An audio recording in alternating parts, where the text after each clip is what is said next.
Ang susunod na programa ay rated PG. Ito ay nangangailangan ng patnubay at gabay ng magulang para sa mga batang manonood.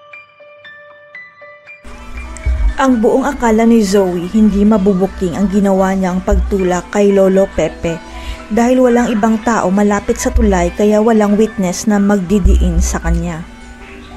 Hindi man lang nagdalawang isip si Zoe na tumakas nang itulak niya sa bangin si Lolo Pepe dahil mas mahalaga sa kanya ang sikreto nila kaysa sa buhay ni Lolo Pepe.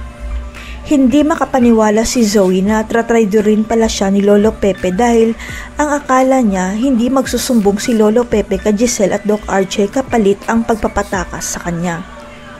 Kaya lang nakaka-high blood itong si Lolo Pepe dahil naisipan niyang tumawag kay Giselle para magsumbong at hindi man lang siya naghintay na wala na si Zoe sa tabi niya.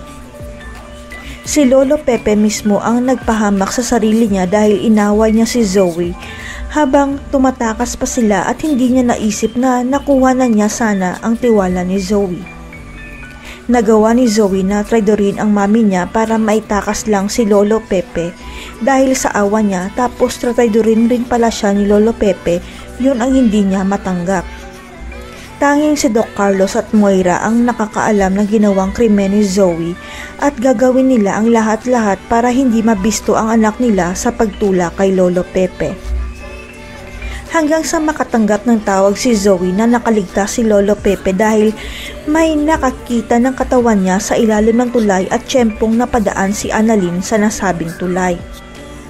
Pero imbis na dalhin si Lolo Pepe sa Apex para magamot sa sarili nilang ospital, sa East Ridge dinala ni Annalyn si Lolo Pepe para si Doc Carlos ang mag-oopera sa kanya.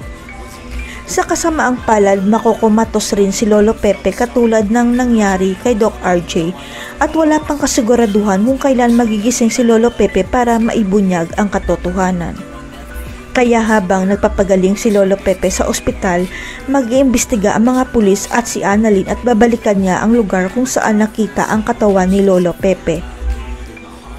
Hanggang sa makausap ni Annalyn ang isang lalaki na una niyang nakausap nang makita si Lolo Pepe sa tulay at maipinakita siya kay Annalyn sa kanyang cellphone.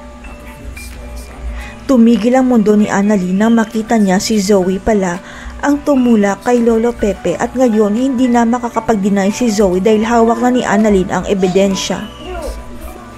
Ang hindi pala alam ni Zoe, may nakakita pala sa pagtulak niya kay Lolo Pepe at nirecord ang ginawa niyang krimen kaya siguradong makukulong na si Zoe dahil murderer siya.